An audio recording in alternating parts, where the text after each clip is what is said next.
Il y a plusieurs mois de ça, j'ai fait un rêve. J'étais dans une conférence, j'étais en train de prêcher. Et le sujet de mon message, c'était le zèle de Dieu, la jalousie de Dieu, le désir ardent de Dieu pour notre génération et pour notre monde. Et j'étais en train de dire, Dieu est jaloux de nous, il est jaloux de notre génération, il est jaloux de son peuple, il est jaloux de ce que nous sommes, il est jaloux de nos vies, il y a du zèle en lui pour venir chercher tout ce qui lui appartient. Et puis au même moment où j'étais en train de déclarer ça, à mes oreilles en fait, dans la sono, j'ai entendu le rugissement d'un lion.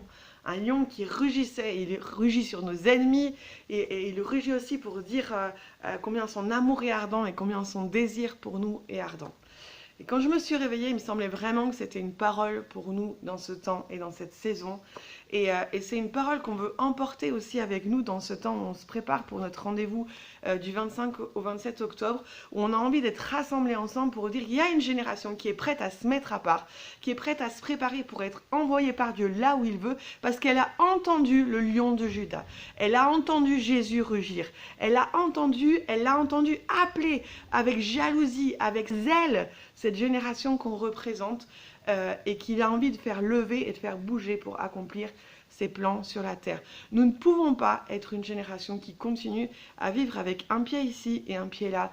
Nous ne pouvons pas être une génération qui se contente d'une vie légère, d'une vie confortable, d'une vie où tout va bien. Et notre conviction, c'est qu'il y a un son qui sort du ciel, qu'il y a un son qui est en train de se faire entendre, qui est le son de la jalousie de Dieu, du zèle de Dieu qui nous désire ardemment. C'est un son qui se fait entendre depuis des milliers d'années, depuis toujours. Le désir de Dieu, ça a été de rejoindre l'humanité et de lui redonner la relation avec lui qu'il avait toujours désiré. Mais dans cette saison, ce son se fait entendre à nouveau. C'est très intéressant, j'ai eu l'occasion de participer à une conférence sur Internet qui a rassemblé des milliers de personnes du monde entier, inclus des églises qui sont dans des pays éloignés et dans des pays persécutés. Et en fait, toutes ces personnes se sont regroupées autour d'une parole qui disait que dans cette période, alors qu'on commence une nouvelle année avec le calendrier biblique et aussi le calendrier juif, y a un son particulier qui se fait entendre du ciel et qui est un rugissement.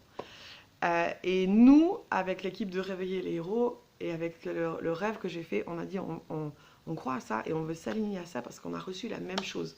Alors quand on parle de la jalousie, souvent la jalousie pour nous c'est quelque chose de plutôt négatif qui nous conduit à de la méchanceté, qui nous conduit à nous replier sur nous-mêmes, qui nous conduit à des choses qui ne sont pas justes.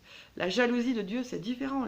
La jalousie de Dieu elle s'exprime avec sa bonté, avec sa sainteté. La jalousie de Dieu c'est un désir ardent qu'il a pour nous et qui fait qu'il n'a pas l'intention de nous partager avec les princes de ce monde, avec les principautés qui essayent de régner dans notre culture et avec tout ce qui essaye de voler à notre génération sa vraie destinée, sa vraie identité et la gloire de pouvoir accomplir et voir les promesses de Dieu s'accomplir autour de nous.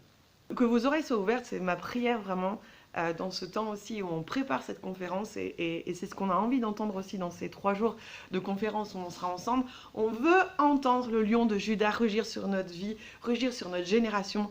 On veut entendre et ressentir et expérimenter le zèle de l'Éternel, la jalousie de Dieu qui vient nous aimer d'un amour sans limite, d'un amour extravagant et on veut partager cet amour avec lui et expérimenter le fait qu'il y a une génération qui se lève et qui dit « Nous n'aurons pas d'autre Dieu que lui ».